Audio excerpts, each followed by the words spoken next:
Hello again, everyone. Tonight I told you the story of a woman whose breakup led to one impulsive post and an impossible offer from the last person she expected.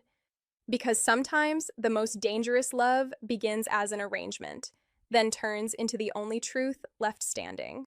By the time Sabrina told me I was exhausting to love, there was mascara in my mouth. That is not a poetic sentence. It is a forensic one.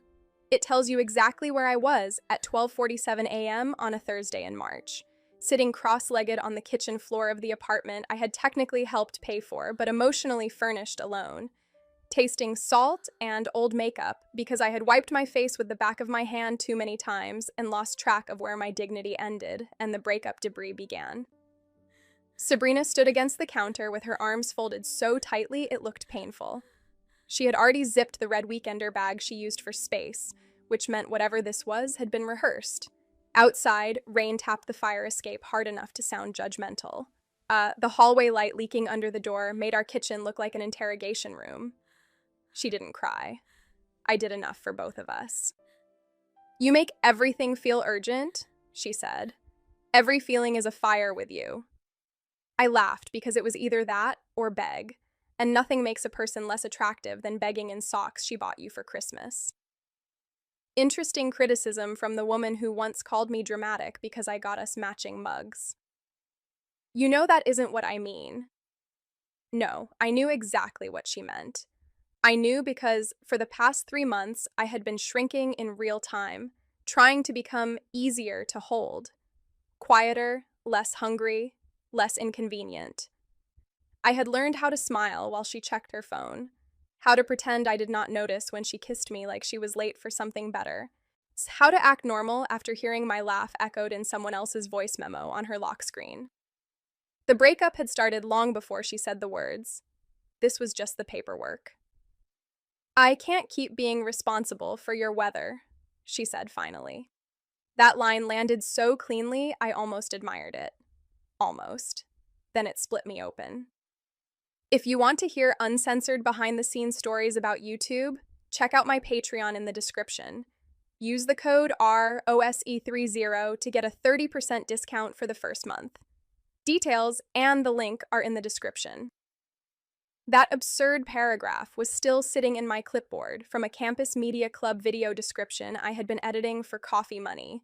And maybe heartbreak does something chemical to the brain because after Sabrina said she was done, and after she stepped around me and took her red bag and my remaining self-respect with her, I stared at my phone through tears, pasted the wrong thing into a postbox, laughed so hard I hiccuped, deleted it, and then typed the sentence that ruined my life, and eventually saved it. Looking for a wife. I added a ring emoji because humiliation loves accessories. Then I hit post on the private women's alumni and community board my roommate had once called LinkedIn for lesbians with tote bags, dropped my phone onto the tile, and lay flat on my back like a murder victim in an off-brand tragedy. From my bedroom doorway, Nia said, "Tell me you did not just live stream your emotional collapse." I turned my head enough to see her giant sleep t-shirt, her bonnet, her expression of exhausted sisterhood. I didn't live stream. I posted. That is not better. It might be, statistically. She crossed the kitchen, took in the smear of tears on my face, the rain-dark window, the empty spot where Sabrina's keys had hung for 2 years, and lowered herself to the floor beside me with the reluctant grace of someone about to comfort a raccoon she had found in a suitcase. "Okay," she said. "Scale of 1 to arrest warrant. How bad?" "Looking for a wife bad." Nia closed her eyes. "I need you to know I love you enough that I am not laughing with my whole chest right now." "You can. The body is already at the funeral." She bumped my shoulder with hers.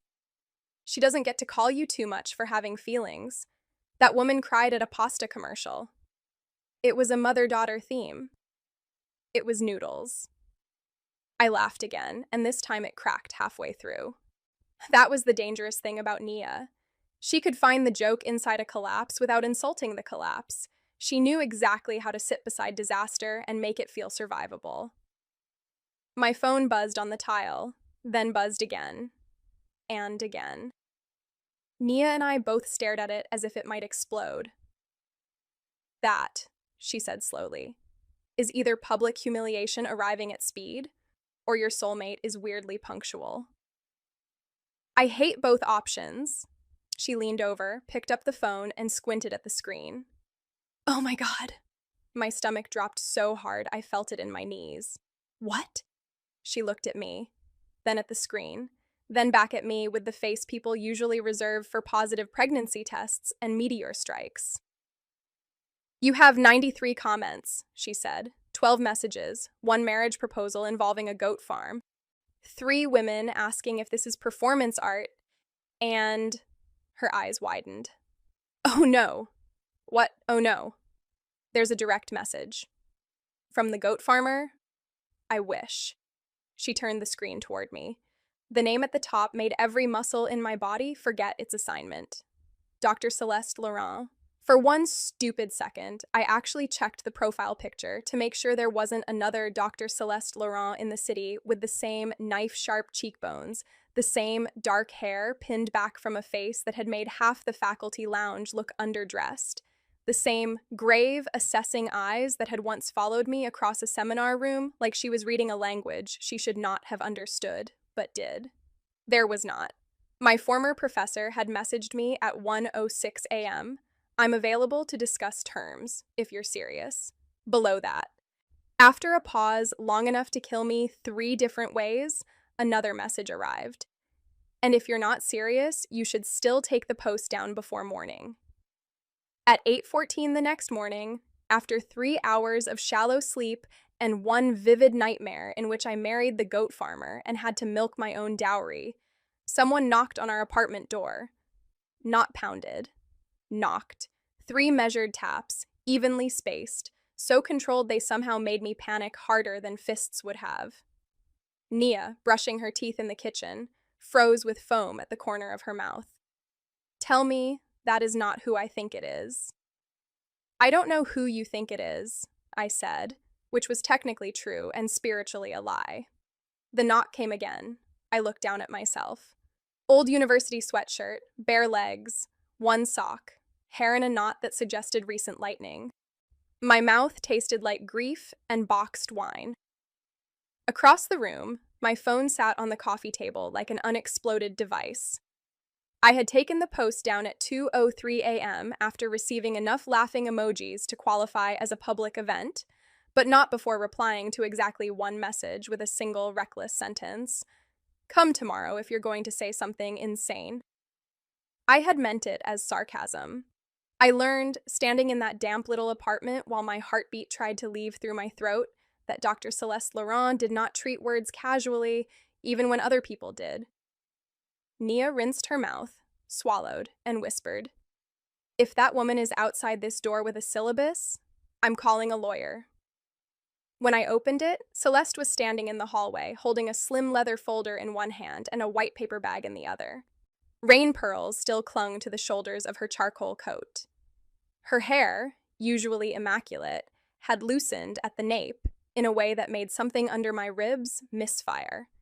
She looked expensive, rested, and devastatingly inappropriate for my building's flickering hallway light.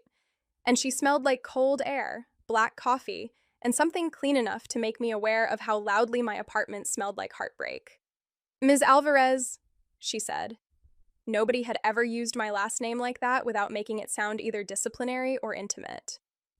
With Celeste, it was often both. I gripped the doorframe.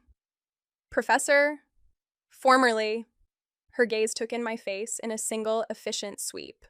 Not rude, not clinical, just exact. May I come in? Nia appeared over my shoulder like an under-caffeinated guardian angel. Before anybody moves, I need both of you to explain what genre we're doing. Celeste shifted her attention to Nia, with the kind of composed courtesy that made people sit straighter without knowing why. You must be Ms. Brooks. You know my name? You signed the ethics complaint about the broken heating in Barrett Hall last winter. It was well argued. Nia blinked. Okay, fine. That's weirdly flattering. Celeste inclined her head once, then looked back at me. I brought breakfast and a contract. Those should not be in the same sentence. Probably not, she said, and if I had not been staring directly at her mouth, I might have missed the briefest softening there. May I still come in? I should have said no. I should have said, this is insane. You taught my advanced rhetoric seminar last semester. You once stared at me for a full 10 seconds after I made an argument about consent in 19th century novels, and I nearly swallowed my own tongue. You cannot arrive at my apartment the morning after my breakup like some terrifyingly elegant answer to a joke. I should have said any of those things. Instead, I stepped aside. She entered as if the apartment mattered. That was the first disarming thing she did, maybe even more than showing up. She did not wince at the chipped counter or the stack of unpaid utility envelopes or the cardboard box in the corner, still full from when Sabrina moved in and never fully unpacked. She set the paper bag on our tiny table, removed 2 coffee cups and a box of still warm pastries, then placed the leather folder beside them with ceremonial calm. A croissant, a blueberry scone, 2 black coffees, 1 oat milk latte. I stared at the latte. How do you know how I take coffee? Her eyes met mine. You order the same thing from the Humanities Cafe every Tuesday and Thursday after your 8 a.m. lecture. Nia made a sound I can only describe as delighted alarm. I looked at Celeste. Celeste looked back without flinching. That was the thing about her. She never pretended not to have noticed something. She only chose, with frightening precision, when to reveal that she had. This is deeply unsettling, I said. So I've been told. By women you've proposed contracts to? By administrators, mostly. Nia slid into a chair and reached for a scone like she lived for moments requiring inappropriate snacks. I'm staying. That seems wise, Celeste said. I did not sit. If I sat, this would become a meeting. Meetings had minutes. Minutes made things real. Celeste removed her gloves, laid them on the table, and opened the folder. Inside was an actual printed contract, clipped, tabbed, and annotated in pale gold ink. My mouth fell open. You brought tabs. I respect paperwork. Do you also carry annulment forms in your purse, or is that in the car? A beat. Then, to my astonishment, Celeste said, glove compartment. Nia nearly inhaled her coffee. I dragged a chair back and sat down because my knees had abruptly become decorative. Explain. Celeste folded her hands once on top of the folder. Long fingers. No ring. A faint white scar at the base of her thumb I had never noticed in class because my attention had been catastrophically undisciplined in more obvious directions. My grandmother's estate includes a townhouse in Beacon Square and controlling interest in the Delphine Laurent Housing Trust. I had heard of the trust. Everybody at the university had. It funded emergency grants, quiet housing placements, legal aid, short-term apartments for women leaving unsafe homes. Half the rumors around campus had the Laurent name threaded through them. Old money, old grief, older rules. When the estate moved to final review, Celeste continued, I learned that my grandmother attached a condition to my permanent control of the trust assets. I must enter a legal marriage before the end of this academic year. Nia put down her pastry. That is psychotic. It is inconvenient, Celeste said. Inconvenient is a bad printer. This is Victorian. For the first time since arriving, Celeste looked tired. Not sloppy. Never that. But something in the set of her shoulders gave barely. My grandmother believed I was overly capable of constructing a life no one could enter. She appears to have attempted a posthumous correction. I swallowed. And if you don't marry? My cousin assumes control. He has already signaled his intention to liquidate 2 of the protected properties. The room went still in a way that made the refrigerator hum sound rude. That can't be legal, I said. It is legal enough to be dangerous. And your solution was... I gestured helplessly between the pastries and the paperwork. This? My solution was months of refusing to do this, she said. Then your post appeared. I actually laughed. It came out high and disbelieving. So because I publicly humiliated myself at 1 in the morning, you decided I was your best available bride? Her gaze did not move. No. I decided that months ago would have been unethical, and this morning is merely impractical. The silence after that sentence stretched so tight I could feel it against my skin. Nia slowly turned toward me. Okay, I want to be respectful of academic decorum, but what the hell does that mean? Celeste looked at me when she answered. It means Ms. Alvarez is no longer my student. Her final grade in my course was filed in December. I do not supervise her thesis, employment, or funding. I checked university policy before I came here. You checked policy before breakfast? I said faintly. I checked policy before sunrise. Normal, Naya murmured. Very reassuring behavior from our nation's hottest administrator. I'm not an administrator. You have folder energy. Celeste ignored that. The contract proposes a civil marriage of limited term, 6 months with an option to dissolve after the probate transfer is complete. Full financial transparency, independent legal review for both parties, separate bedrooms unless mutually renegotiated. Her voice did not waver on that clause, which somehow made it worse. You would receive housing in the carriage apartment attached to the townhouse, a stipend equal to the trust's emergency living grant, and full discretion to continue or terminate at any point before filing. I stared at the paper, then at her, then at the latte. Why me? It came out quieter than I meant it to. Naya looked down. Even the rain seemed to pull back from the windows. Celeste answered without smoothing it over. Because you need housing! Humiliation flashed hot under my skin. That's not a reason.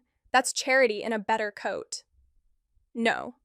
Her voice sharpened, not loud but precise. Charity is impersonal. This is not. The room changed temperature. I should tell you that I had noticed Celeste Laurent long before she appeared in my doorway with pastry and a contract. Everyone noticed her. She was 33, taught rhetoric like language had moral consequences, and moved through campus with the composed severity of someone born understanding that desire and discipline were not enemies, but adjacent rooms. But there was a particular kind of noticing that had existed between us all semester, and pretending otherwise would insult both of us. She had stared at me. Not constantly. That would have been easier, almost cruder. Celeste's attention came in concentrated doses, when I argued too hard and forgot to breathe, when I arrived late and rain-wet and apologizing, when I rolled my sleeves while presenting and exposed the ink smudge on my wrist from writing on myself instead of paper. She looked like she was cataloging evidence against herself. Every time it happened, I told myself it was because I spoke too much, or dressed too sloppily, or had once challenged her reading of a case study with enough intensity to make the room go quiet. Then, 2 weeks before finals, I'd gone to office hours to discuss my research proposal and found the door already open. Sit, she had said. I sat. She asked 3 brilliant questions about my thesis, one devastating one about my methodology, and then, as I gathered my notebook to leave, she said, "You don't have to perform competence every second you're frightened." I had gone home and stared at the wall for 40 minutes. So no, I was not objective where Celeste Laurent was concerned. I was simply committed to pretending I was. This is insane, I said. Yes. I just got dumped. I'm aware. How are you aware? You took your post down after 57 minutes. That suggested regret. You also replied to 2 comments with escalating punctuation and then stopped responding entirely. That suggested crying. Nia put both hands over her heart. That is either the most romantic or most terrifying thing I've ever heard. Both, I muttered. Celeste slid the contract toward me, but only as far as the edge of my hand, not touching. Read it, then refuse if you wish. But read it first. The contract was 10 pages long if you did not count the appendix, which naturally there was. Celeste had labeled the tabs with a level of calm violence I found offensive. Term: housing, public conduct, exit clause. The appendix contained a proposed media statement, a list of dates relevant to probate review, and a note from an attorney named Amara Singh confirming she represented Celeste and would arrange independent counsel for me at Celeste's expense. Of course you have a media statement, I said. The university employs graduate students with phones. Prudence is not paranoia. Nia leaned over my shoulder. Read clause 7. I did. Then I looked up. Bah, you put no deliberate emotional coercion in a marriage contract. I dislike ambiguity. That is not a thing people can guarantee. No, Celeste said. It is a thing people can attempt. There were clauses about privacy, property, disclosure, cohabitation, discretion. A bizarrely formal paragraph concerning socially reasonable physical proximity at public functions. I read that line 3 times.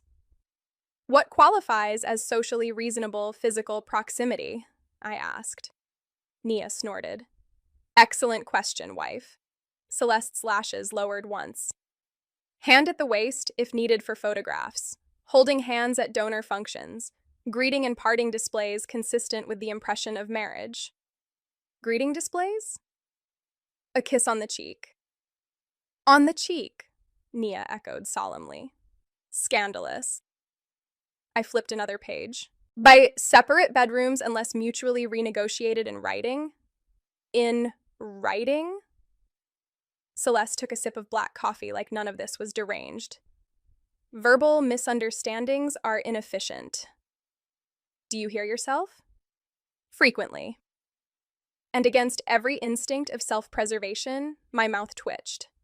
That was the second disarming thing about Celeste Laurent. Beneath the ruthless composure, there was dry humor so finely hidden it felt like discovering a knife lined in velvet. Still, I pushed the folder shut. No. The word landed between us with gratifying clarity. I held her gaze because if I looked away first, I would feel 16. No, absolutely not. This is a terrible idea for reasons that include, but are not limited to you, once grading my work, your face causing measurable distress, and the possibility of me dying from campus gossip before summer. Celeste nodded once, as if I had made a sound argument in seminar. Those are reasonable objections. I'm not finished. I assumed not. I stood and began pacing because fury and panic make me ambulatory. I am not entering a fake marriage because my ex dumped me, and a woman with excellent posture knows where I buy coffee. I don't care how many tabs you use. I don't care if your grandmother buried a curse in a townhouse deed. I'm not a crisis bride. Something flickered across Celeste's expression then. Not anger. Hurt, maybe, quick enough that I might have invented it. Understood, she said. Nia looked between us, suddenly less entertained. Duh, Mina. Don't Mina me. You're shaking. I am furious. You can be furious sitting down. I would rather be dramatic standing. Celeste rose as well, but more slowly, and kept the table between us. Every movement of hers seemed to acknowledge the air itself. She did not crowd. She did not advance. The restraint of it was its own kind of pressure. I did not come here because you are convenient, she said. If convenience were the goal, there are quieter women with better instincts for self-protection. That is a terrible pitch. It is not a pitch. Her voice lowered. It is a correction. I crossed my arms so tightly it hurt. Then correct this. Why me? This time she took a second before answering. The rain on the windows, Naya's fingers tapping once against the mug, the faraway slam of a neighbor's door. Silence crowded in until it felt furnished. Because, Celeste said at last, I have been trying not to ask that question of myself since October. I went very still. Nia, bless her, did not speak.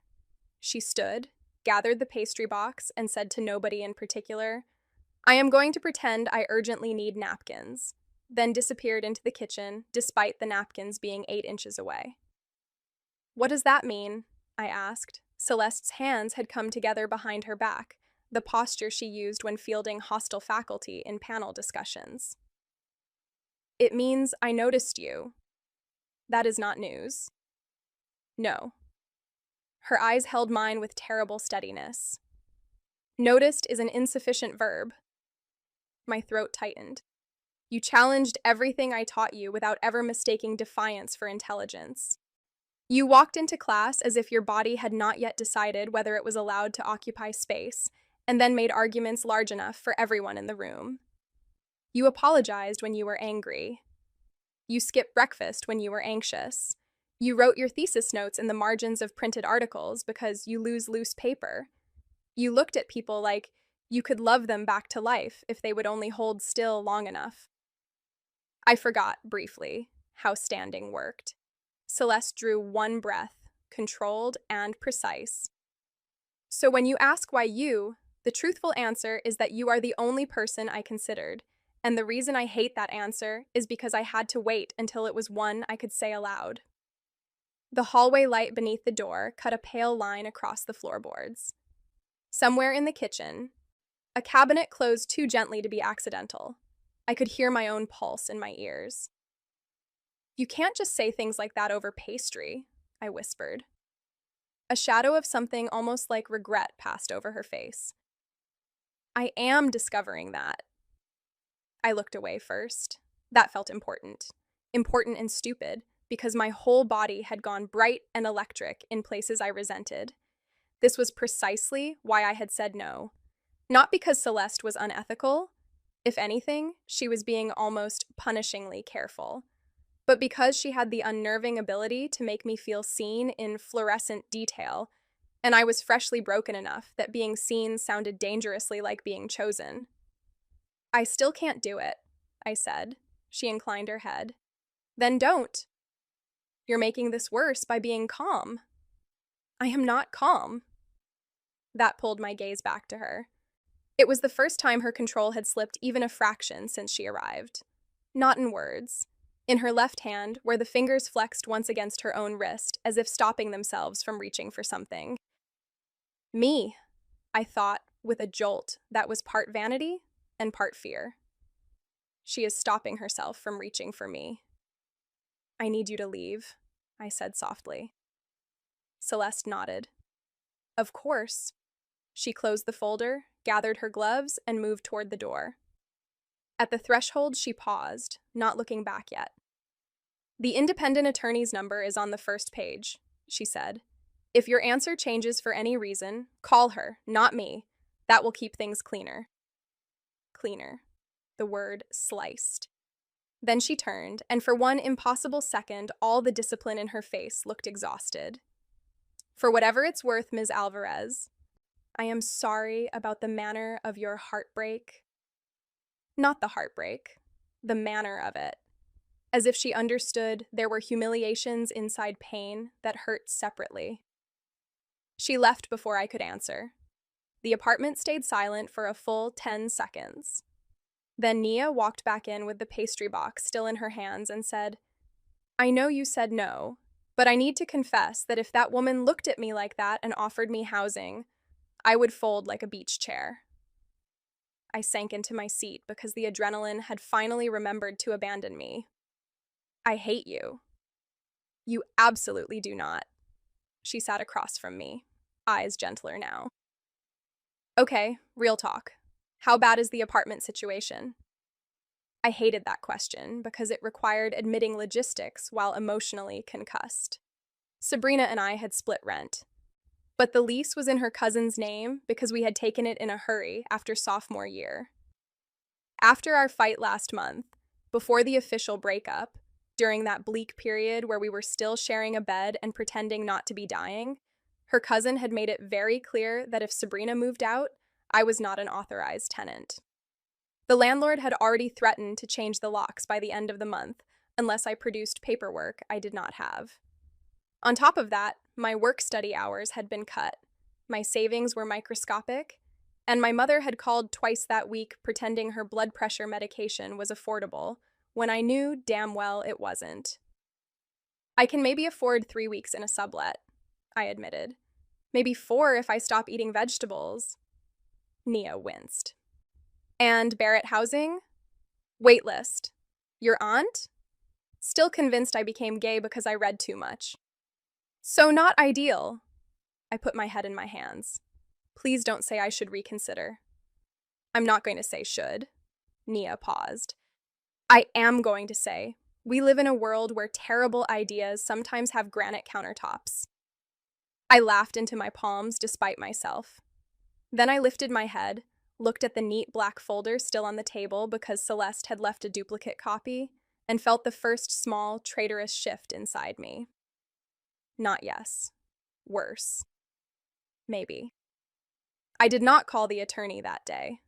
I stared at the contract until the words blurred, drank the oat milk latte after it went lukewarm, ignored Sabrina's single text, "Can we be civil about the books?" and spent the afternoon moving through campus like my body had been loaned to me by someone less emotionally unstable. Everything reminded me of Celeste. The law school archway where I had once seen her in heeled boots and a camel coat, speaking to a trustee who was old enough to remember Prohibition and somehow making him look like the less dangerous person in the conversation. The Humanities Cafe where she always stood in line with a paperback tucked under one arm and never once checked her phone. The third-floor seminar room with the impossible old radiators and the oval table where I had spent 14 weeks pretending I did not feel her eyes on me when I spoke too honestly. I told myself memory was being theatrical. Heartbreak makes every coincidence luminous. Then I walked past the Rhetoric building and, through the rain-streaked glass, saw her. Celeste was in her office with the door open. Of course it was open. Students moved through the hallway in wet coats and squeaking shoes, voices bouncing off the old tile. Inside her office, she stood behind her desk reading a document, sleeves rolled to the forearm, dark watch at her wrist. The sight of her in that ordinary posture hit me with a force so embarrassing I almost kept walking out of spite. Instead, I stopped in the doorway shadow, hidden enough to be a coward about it. Her office was exactly as I remembered. Severe bookshelves, 2 chairs opposite the desk, one lamp throwing a pool of warm light across stacks of article proofs. No decorative softness except a single framed black and white photograph of a woman I assumed was her grandmother. There was always something weirdly intimate about that room, despite how careful she kept it. Maybe because it was the only place on campus where I had ever seen Celeste sit still. As if sensing me, she looked up. The eye contact was immediate. Physical. Like my body understood before my mind did that I had been found. She did not smile. Celeste almost never smiled first. She did, however, set the paper down with exquisite care and say, "Ms. Alvarez." My hand tightened on the strap of my bag. "I'm not here to say yes." "Then I assume you're here to ask a better question." Damn her. I stepped inside. The door remained open behind me. Every nerve I possessed noticed that. You really memorized my coffee order?" "Among other things." "That is not helping." Her expression stayed neutral, but her eyes warmed at the edges in a way that felt annoyingly private. "Sit." I sat because apparently some reflexes survive even the death of academic authority. For a second, neither of us spoke. The rain thudded against the windows. Footsteps passed in the hall. Someone laughed 2 offices down. Celeste's gaze went briefly to my left hand where a paper cut from the library printer crossed my thumb. "You should clean that," she said. I looked at the cut. "You can't possibly see that from there." "I can." What a chilling thing to be able to say. She opened a drawer, took out a small first aid tin, and set it on the desk midway between us without crossing the line of her own side. "Use the antiseptic wipe." I did, because refusing would have been melodramatic even for me. The wipe stung. Celeste watched my face, not the cut, as if pain had a more useful expression than injury. "You're doing it again," I said. "What?" "Looking at me like I'm a document you're trying not to crease." A pause. Then very quietly, I am trying not to crease you. My fingers tightened around the wipe. That is not a normal sentence. Neither is looking for a wife. I had the humiliating urge to laugh, cry, and climb under her desk all at once. You really have no mercy. I have a great deal of mercy. Her voice softened. I'm exercising some now. The problem with Celeste was that every careful sentence felt more dangerous than a reckless one. I set the wipe down. Why not ask someone else? I have been asked that by my attorney, my dean, and my own conscience. And the politically safest options are women who would treat this as a transaction alone. Her eyes stayed on mine. That would protect the probate issue. It would not protect the trust. The board must believe the marriage can withstand scrutiny long enough to transfer control. You are many things, Ms. Alvarez. Mercenary is not one of them. You make that sound flattering and insulting at once. It is intended as strategic respect. I leaned back, crossing my arms. And what protects me? The contract, independent counsel, an immediate exit if you feel pressure from me or from the university, the right to refuse any physical display not previously agreed upon, housing in your own separate space, financial terms that do not depend on emotional compliance. That phrase should never exist. Yet here we are. I looked down at the pages on her desk, at the sharp edge of her handwriting in the margins, at the golden pen cap resting beside a paperweight shaped like a smooth black stone. You really thought this through? Yes. How long have you been thinking it through? Celeste's jaw shifted once. Tiny, controlled. Longer than is comfortable to admit. There it was again, that sense of pressure under restraint. A spring wound so tightly it had become architecture. I swallowed. You said you noticed me in October. Yes. Why? The question came out smaller than I intended. I hated that. Hated how easy it was for my confidence to lose muscle around her. Celeste looked toward the open doorway, then back at me.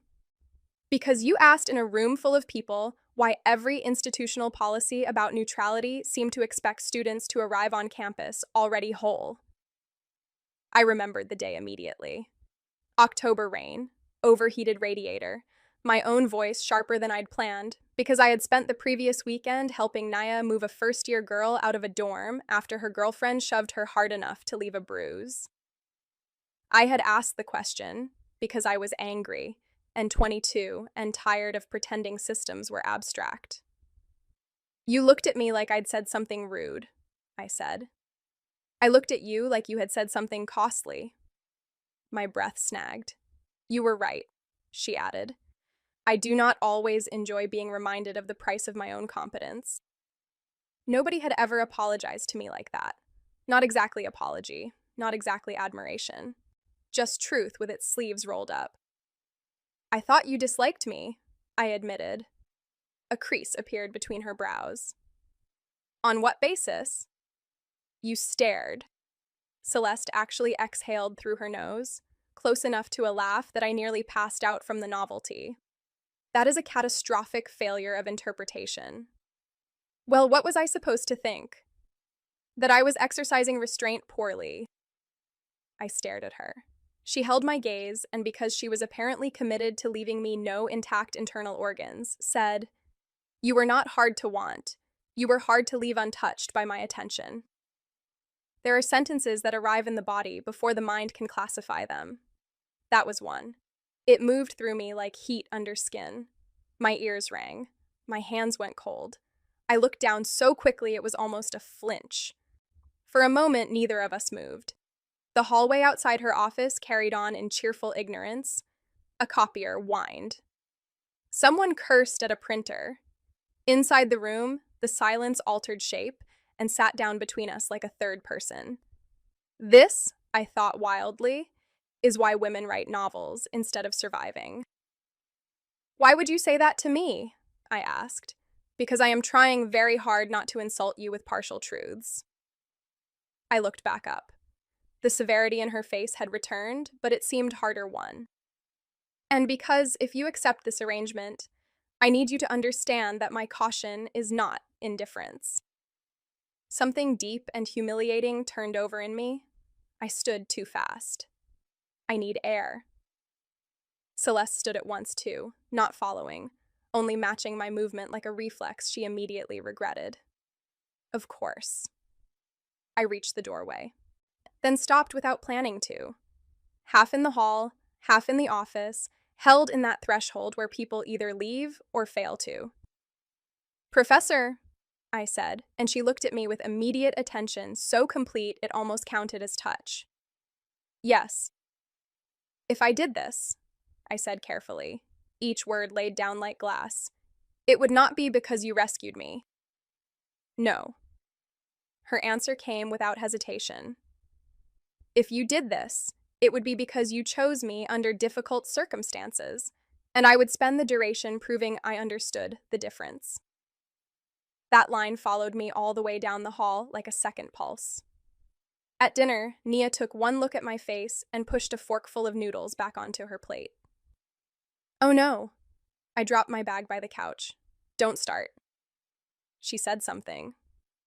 She says many things. She has a PhD. She said something in the specific tone that makes you look like you've been tased by literature. I sat, then stood, then sat again. She said if I chose her, she would prove she understood the difference between choice and rescue. Nia stared for a full beat. "Okay, I'm filing a complaint because that line was aimed to kill." "I know. And? And what? And are you in trouble?" I put my face in my hands. The answer came out muffled. "I think I might be in terrible trouble." Nia patted my knee with devastating sympathy. Damn, I was hoping for manageable trouble. Terrible trouble means nice coats and eye contact.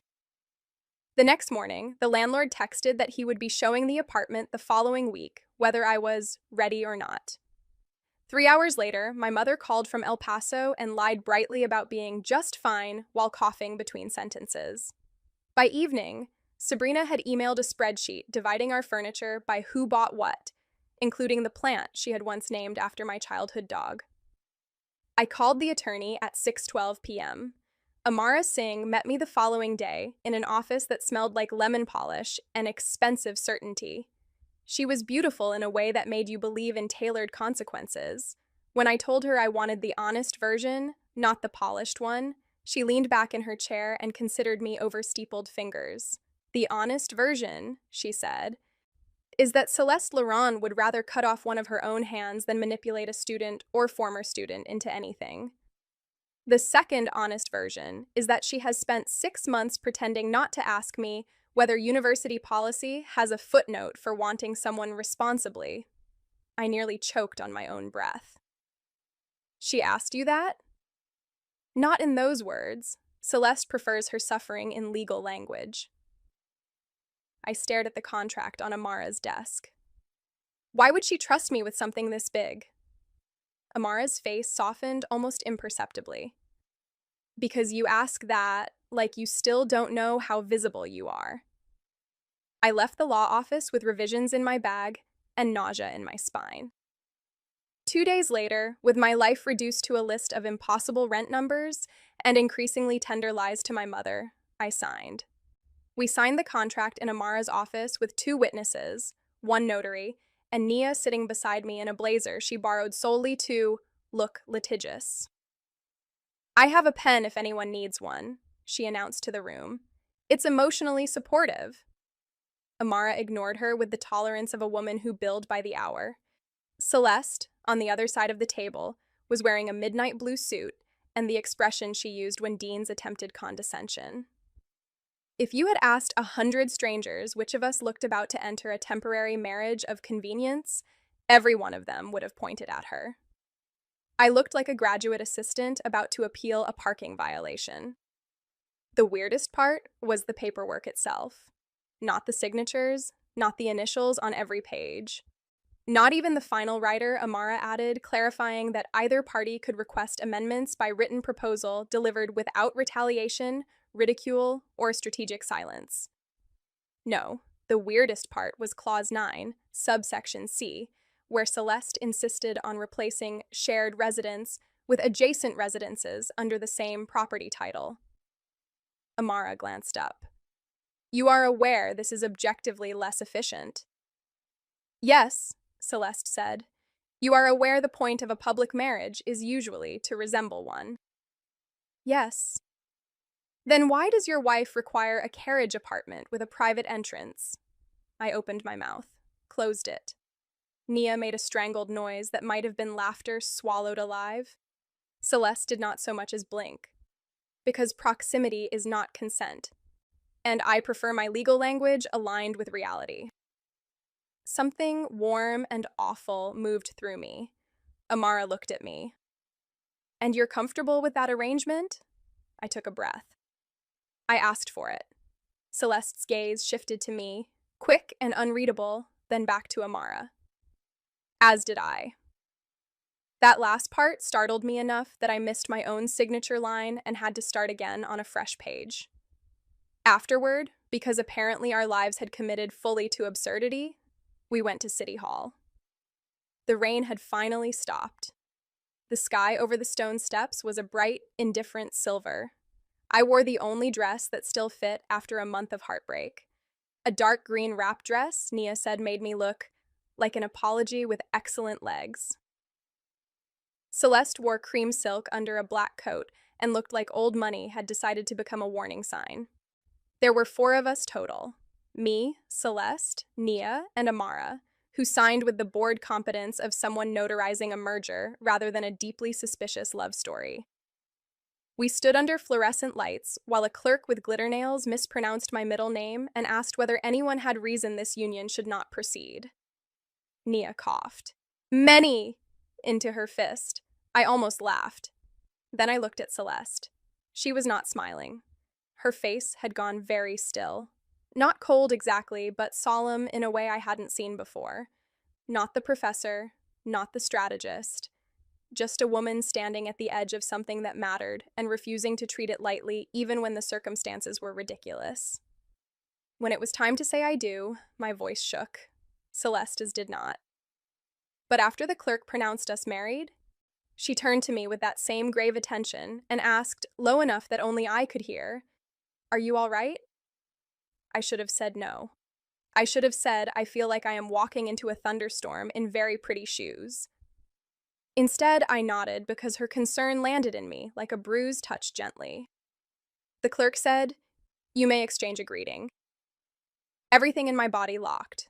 Clause 7. Publicly reasonable affection. Cheek kiss. Celeste glanced at me once. A question threaded through the smallest movement of her brows. Consent. Even now. Even under fluorescent lights and legal obligation, and Naya audibly vibrating with interest. I stepped half a foot closer. Cheek? I murmured. Cheek, she agreed. Her hand came to my waist for balance, barely there and somehow devastating anyway. Warm through the fabric of my dress. Deliberate, not possessive, not accidental, just the exact amount of contact required and nothing more, which told me too much about how carefully she had imagined needing to touch me at all. Then her mouth brushed the side of my face. Light, chaste, perfectly acceptable. My knees nearly filed for separation on the spot. Outside City Hall, Nia took 17 photos and 1 video in which I looked shell-shocked, and Celeste looked like she was resisting the urge to tuck my hair behind my ear in public. When I saw that frame later, I stared at it for a full minute, unable to breathe around the tenderness of something that had not happened. Amara left for another meeting after pressing a sealed envelope into my hand containing copies of the filed license and a list of emergency legal contacts. Use these if anyone becomes stupid, she said. Anyone. She teaches at a university, Amara replied dryly. Statistically speaking, someone will. Then it was just me, Celeste, and Nia on the courthouse steps while traffic hissed past on wet streets. Nia looked between us. This is the part where a chauffeur appears, right? I feel like a chauffeur should appear. I drove, Celeste said. Nia clutched her chest. Of course you did. The townhouse was in Beacon Square, on a tree-lined street where the sidewalks looked power-washed by old money. I had passed the neighborhood before on buses and assumed everybody inside those brick facades drank sparkling water from actual glass. Celeste parked in front of a narrow black gate and came around to open my door before I could decide whether that gesture counted as contractual or lethal. The house itself was 3 stories of restored brick and tall windows, severe from the outside and impossibly warm within. Walnut floors, cream walls, books everywhere. A staircase curved up from the foyer with a quiet arrogance that suggested it had never once held a wobbling IKEA lamp. The air smelled faintly of cedar, coffee, and whatever detergent expensive women use to make entire homes smell like they have never known panic. I stood in the entryway, turning slowly, my overnight bag still hanging from one shoulder. You live here? I asked. I try to, Celeste said. My work interferes. Nia whistled. I am not saying yes to marriage should be illegal, but this foyer is making a compelling argument. Celeste's mouth shifted, almost a smile. The carriage apartment is through the garden. She did not touch me while leading us there. She kept a respectful distance, even in hallways narrow enough to force awareness. The back garden was walled in old brick, with rain-dark ivy climbing one side and a small lemon tree in a pot near the steps.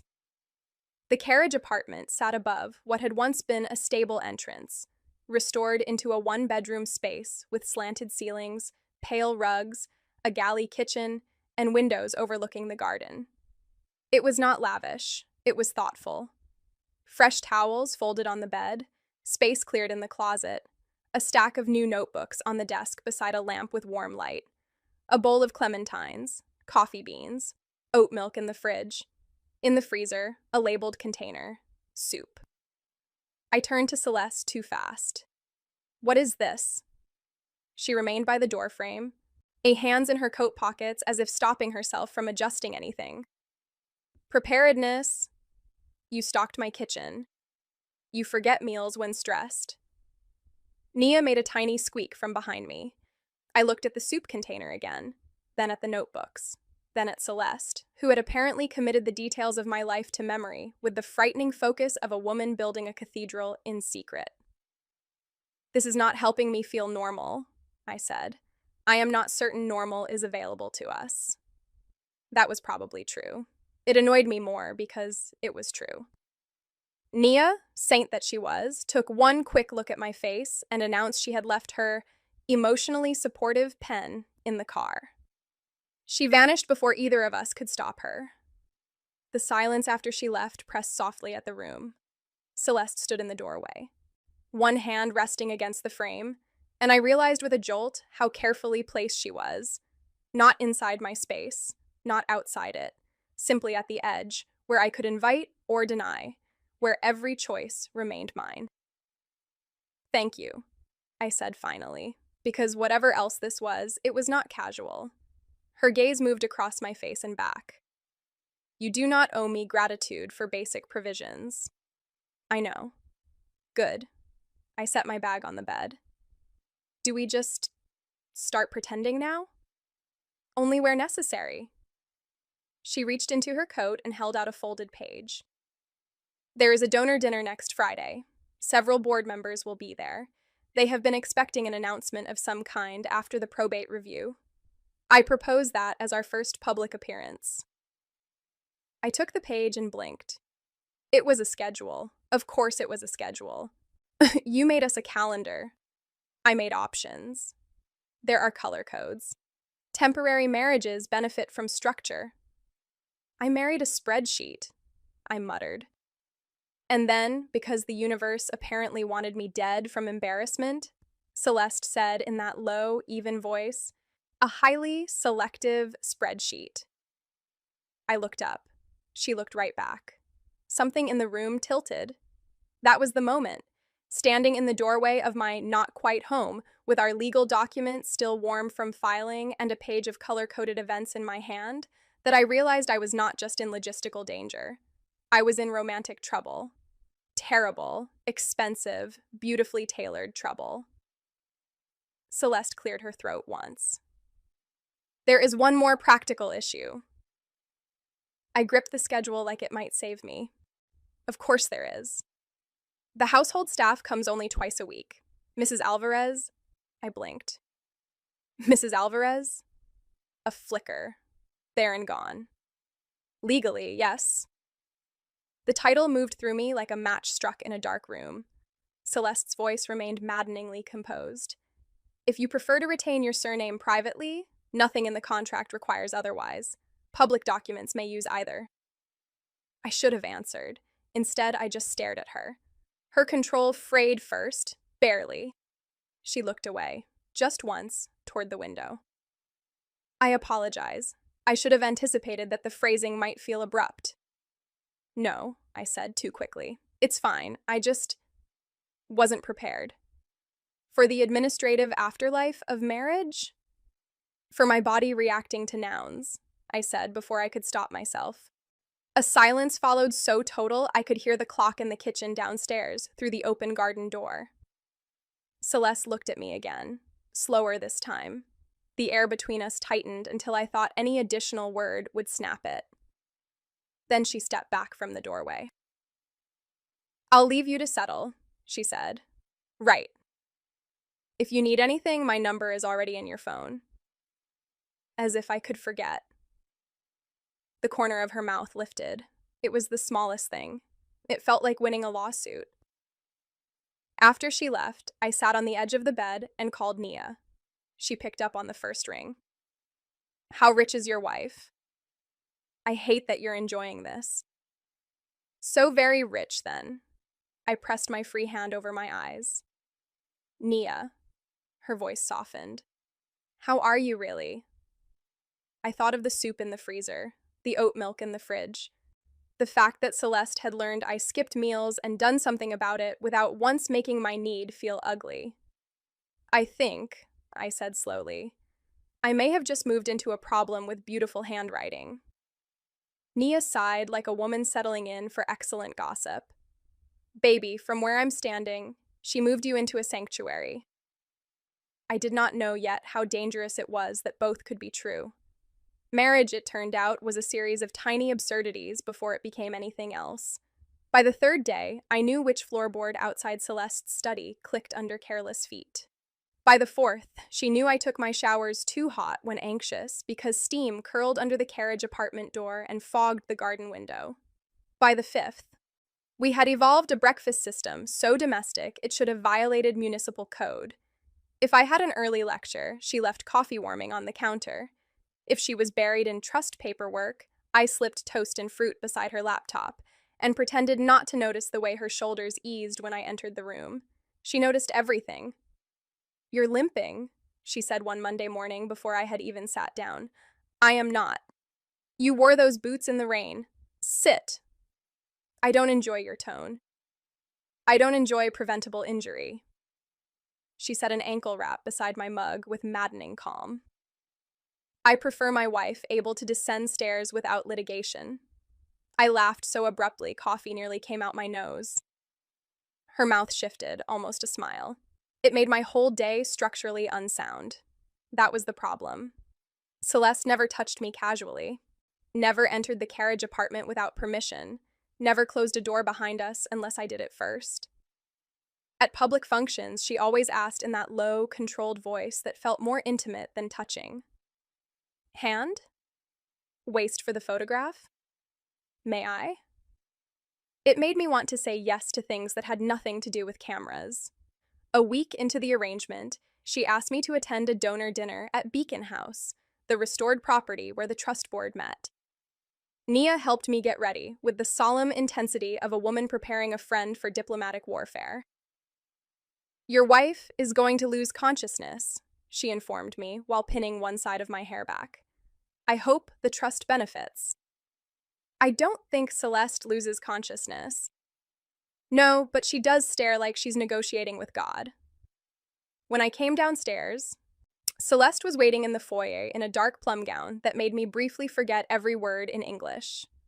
The dress was severe in cut and devastating in effect. She turned at the sound of my heel on the stair and stared.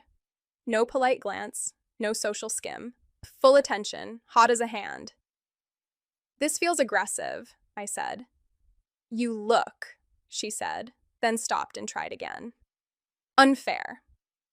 At Beacon House, the whispers started before we reached the reception room. Faculty spouses, board members, development staff. 2 alumni from the campus paper pretending not to notice me noticing them. Celeste's hand came to the small of my back for the first photograph, light through the silk of my dress, but steady enough to ruin my posture for life. "Breathe," she murmured. "I am." Shallowly. "Have some compassion. You're built like a controlled fire." Her fingers tightened for one impossible second, then eased. There. Control almost breaking, not because of scandal, not because of a board vote, just because I said something too honest near her ear. Dinner blurred into silverware and strategic charm. Watching Celeste work a room was its own form of danger. She listened like every word had a resale value. She remembered the names of donors' daughters, shut down an invasive trustee with 8 calm syllables, introduced me not as an obligation, but with a grave kind of pride that made the role of wife feel less like fiction. Then Sabrina arrived. She was covering the event for the alumni magazine, camera on one shoulder, blonde hair smooth as an apology she hadn't earned. The second our eyes met, my stomach remembered every mean thing heartbreak leaves behind. "Mina," she said, crossing the room with the brittle confidence of a person who had not expected to lose. Celeste's hand left my waist immediately, giving me space. The absence of it felt awful. "Sabrina." Her gaze slid to the ring on my hand, then to Celeste. "Wow, you move fast." There it was. The old trick. Make me defend myself for surviving. Before I could answer, Celeste said, "Ms. Wells, I believe Mina is on her way to greet a board member." The sentence was polite. The steel underneath it could have leveled a wall. Sabrina lifted a brow. "And you are?" Celeste turned with glacial precision. "Her wife." That word moved through me like a match struck in a dark room. Sabrina laughed badly. "Convenient." Celeste did not blink. Convenience is often the word people use when they are denied access to a story they expected to continue starring in. Nia, from somewhere behind a champagne tower, made a reverent choking sound. Sabrina flushed and left. I stood there trying not to dissolve. "You didn't have to do that," I said later, when the room exhaled again. "Yes," Celeste said. "I did." We found ourselves alone for a minute on the back terrace, while rain silvered the garden below. Celeste stood beside me, close enough for warmth, but not touching. "Thank you," I said, with Sabrina. "Yes." "She wounded you publicly in a room where she no longer had that right."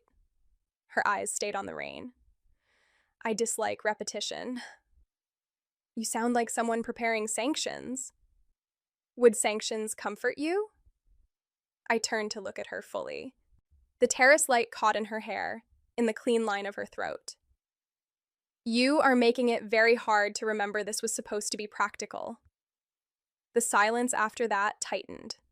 Finally, she said, so softly the rain almost stole it, "Nothing about wanting you has ever felt practical." Then she stepped back, because stepping back was her favorite form of self-defense, and told me I should go home before my head started hurting under chandelier lighting. When we got back to the townhouse, there was a glass of water, 2 aspirin, and toast, with pear, waiting outside the carriage apartment door. No note. That was worse.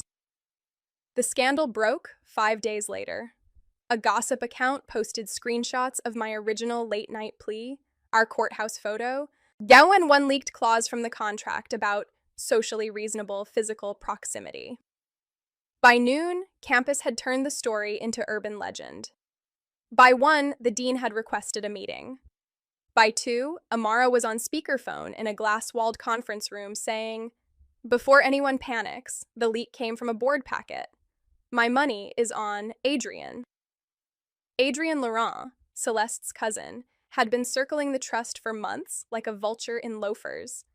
If Celeste lost credibility, he got a shot at the properties. "This is my fault," I said the second the call ended. "No," Celeste said, fast enough to hurt.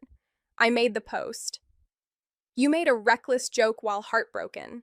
A man who wants property weaponized it. Those are not the same thing." The room went still. I looked at the tabletop because meeting her eyes felt too dangerous. "But if you regret this, just say that." "Regret?" she repeated, genuinely stunned. Maybe the arrangement got too inconvenient. Maybe I misread. I swallowed against the burn in my throat. Maybe I misread everything. Her control cracked then, not loudly, not theatrically. Her hand closed around the back of a chair so hard her knuckles whitened. "You did not misread me." "Then why do you keep stepping back every time it starts to feel real?" "Because if I touch you before I'm certain you are free to choose me without any residue of need," she said, voice pulled tight with effort, "I will not forgive myself." There it was, the center of her. Not indifference, fear. The disciplined terror of a woman who wanted me enough to distrust any circumstance that made yes easier. I almost said something brave. Instead, I laughed once, shakily. "Bah, you make it very hard to stay furious." "That is not my intention." "I know, that's the problem." The dean meeting was awful. The board meeting promised to be worse. And because apparently my life had committed to thematic consistency, I got caught in a storm walking back from campus that evening after answering too many questions and pretending my chest was not full of broken glass. By the time I reached the gate at Beacon Square, I was soaked through, shivering, and breathing in the quick, ugly pulls that mean panic has joined the evening without invitation. My fingers failed on the key. "Mina." Celeste crossed the garden bareheaded, coat open, rain on her hair, no umbrella in sight. I had never seen her move without polish before. It wrecked me immediately. "I'm fine," I lied. And then my breathing betrayed me on the next inhale. "No, you're not." She did not touch me until I nodded. Even then, it was only her hand at my elbow, steadying me into the carriage apartment. In the bathroom, she knelt in front of me on the cheap bath mat while the storm battered the window and said, "Look at me." I tried. "Good," she murmured. "In for 4. I followed her count because I had no defense against that voice when it softened. Rain hammered the glass. Water darkened the collar of her blouse. Her knees were getting wet, and she did not seem to care. "Can I take your coat off?" she asked. "Yes." "Your shoes?" "Yes." "Your sweater is drenched. I need verbal clarity before I help with it." Even panicking, I almost laughed. "Yes, Celeste." She eased the sweater over my head, every movement slow and exact, giving me room to flinch. "Stop. Choose otherwise." Her fingers brushed my waist once by accident. The contact was more intimate than any kiss could have been. Maybe because she apologized immediately under her breath. Maybe because she handed me a towel and looked away while I changed into one of her spare shirts. Maybe because when she came back close, it was only to rub my hair dry, firm, and careful, and devastatingly tender. "No one has ever taken care of me like they weren't angry about it," I said before I could stop myself. Her hands paused in my hair. "That," she said quietly, "is because they were fools." The words hit so hard I had to close my eyes. When I opened them, she was still kneeling there, one hand braced against the sink as if she no longer trusted herself to do anything less structured. "You once asked why I stared," she said. My pulse climbed. "I stared because not looking at you required effort." Her gaze flicked to my mouth and back. "I have wanted you responsibly for so long it has felt like grief." There are lines that change the temperature of a life. That was one. I made a broken sound. "You cannot say things like that while I'm wearing your shirt." "Would you prefer I wait until you're dry?" "Don't be funny right now." "I'm trying not to be desperate." That confession changed the whole room. I looked at her rain-dark hair, the unevenness in her breathing, the frightening restraint in every inch of her body. "You keep saying you want me free," I whispered. "I am." Her eyes searched my face. "I'm not here because I need the apartment anymore. I'm not here because I'm scared or grateful or dazzled by your terrifying pantry. I'm here because when you leave me toast and aspirin outside my door, I can't think for an hour. I'm here because you notice when I skip breakfast and when my syntax changes with hunger, and because every time you step back to protect me, I fall harder. So if you're asking whether I can choose you without consequence, yes." Her hand came slowly, visibly, to my jaw. Stopped there. Waited. "Yes," I breathed again. The first kiss felt like relief after too much restraint. Not wild, not careless. Just the soft, shuddering collision of two women who had been carrying the same hunger in opposite directions for months.